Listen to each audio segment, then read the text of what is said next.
Aujourd'hui, dans le bistrot de Limo, on parle de vente d'une propriété d'un défunt.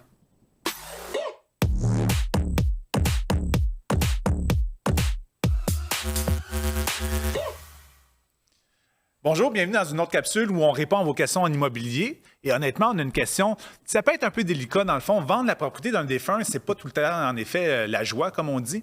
Donc, on a invité un spécialiste en immobilier, M. Stéphane Brabant, courtier Remax dans le secteur de Vaudreuil-Soulanges, qui va nous expliquer un peu qu'est-ce qu'il faut faire dans ce genre de situation-là. Stéphane, salut, comment ça va?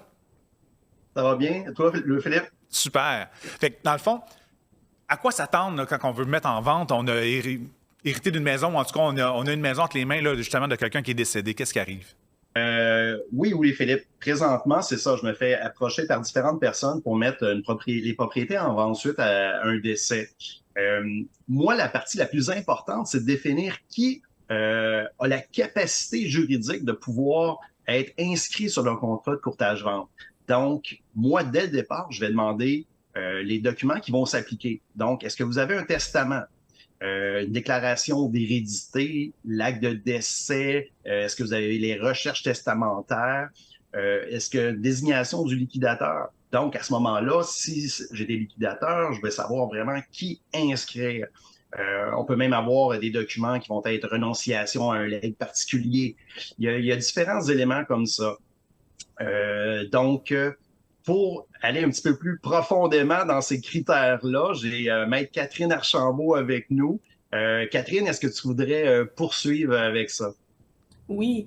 Donc, tu as bien dit, au niveau du notaire, on a également besoin des mêmes documents que tu as énumérés. Donc, une preuve de décès émise par le directeur de l'État civil, qui est essentiellement l'acte de décès. Puis, les recherches testamentaires de la Chambre des notaires du Québec et du Barreau du Québec, et puis le testament, si les recherches révèlent un testament. Dans le cas contraire, si le défunt n'a pas rédigé de testament avant le décès, à ce moment-là, ça va prendre la déclaration d'hérédité, qui est essentiellement le document qui va venir nous dire en vertu des règles de dévolution légale, donc en vertu de la loi, c'est qui ont vocation à hériter du défunt. Par la suite, c'est sûr qu'il y a également la déclaration de transmission, qui est un document très important avec la désignation de liquidateur. Parce que la désignation de liquidateur, c'est un document qui va venir nous révéler qui est la personne qui s'occupe de régler la succession, donc de la liquider. Par contre, au terme de la déclaration de transmission, qui est un document qui vient matérialiser les droits des héritiers ou du légataire, parce que quand une personne décède et qu'on hérite du défunt, on devient propriétaire de l'immeuble ou des biens dès l'ouverture de la succession, donc dès le décès, mais ces droits-là deviennent opposables aux tiers seulement lorsqu'ils sont publiés. Et c'est avec la déclaration de transmission que ça s'est fait. Et à l'intérieur de la déclaration de transmission, donc au terme de ce document-là, le liquidateur peut venir conserver la saisine, qui veut essentiellement dire que c'est lui qui va continuer à gérer et administrer les biens dans la succession, incluant l'immeuble. Donc, s'il conserve la saisine, c'est lui qui va pouvoir venir comparaître à l'acte de vente, donc il va pouvoir venir vendre l'immeuble. À l'inverse, si dans la déclaration de transmission, il y a délivrance de legs, qui veut dire qu'on sort l'immeuble de la succession, à ce moment-là, c'est les héritiers eux-mêmes qui doivent venir comparaître à l'acte de vente et donc vendre l'immeuble. OK. Catherine, ça m'est déjà arrivé par le passé. Les gens n'ont pas produit la déclaration de transmission lors du moment de prise du contrat de vente. C'est tout à fait légal, on est correct de cette façon-là. Quels sont les motifs qui font en sorte que les gens ne veulent pas produire la déclaration de transmission et attendre plus tard lorsqu'une promesse d'achat est acceptée? C'est sûr qu'une des grands choix d'attendre d'avoir publié la déclaration de transmission, c'est les coûts associés à ce document-là, puisqu'il y en a, c'est sûr.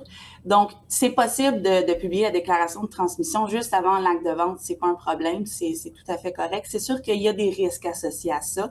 Le risque étant que quelqu'un vienne publier des droits qui seraient adverses, donc qui iraient à l'encontre des droits des héritiers. Ça peut être, dans le fond, quelqu'un qui serait fait déshériter, qui voudrait tenter de publier eux-mêmes une déclaration de transmission dans laquelle il viendrait dire que c'est eux qui ont droit à l'immeuble, ou une hypothèque légale aussi. Mais c'est tout à fait aussi correct de la publier, la déclaration de transmission, avant l'acte de vente. C'est sûr qu'on peut avoir de mauvaises surprises. OK.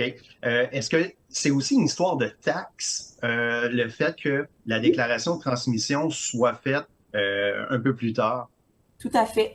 C'est sûr que si c'est les taxes, la taxe de bienvenue notamment, si on n'est pas exonéré, si on publie la déclaration de transmission, c'est à ce moment-là qu'on va recevoir le compte pour la taxe de bienvenue, les droits de mutation, alors que les gens préféraient peut-être attendre à ce niveau-là. Excellent. Moi, je comprends en fait que ce genre de situation-là, en effet, peut être assez complexe. Donc, c'est important de s'entourer d'une bonne équipe, d'un courtier qui a déjà eu ce genre de situation-là entre les mains et d'un notaire, en effet, qui peut vous recommander, dans le fond, les marches à suivre et les différentes étapes et les faire quand. Donc, j'espère que ceci a répondu à votre question. Je vous invite à suivre les réseaux sociaux de Stéphane Brabant et de Maître Catherine Archambault pour avoir d'autres réponses à vos questions, mais surtout de venir écouter une autre capsule du Bistrot de Limo.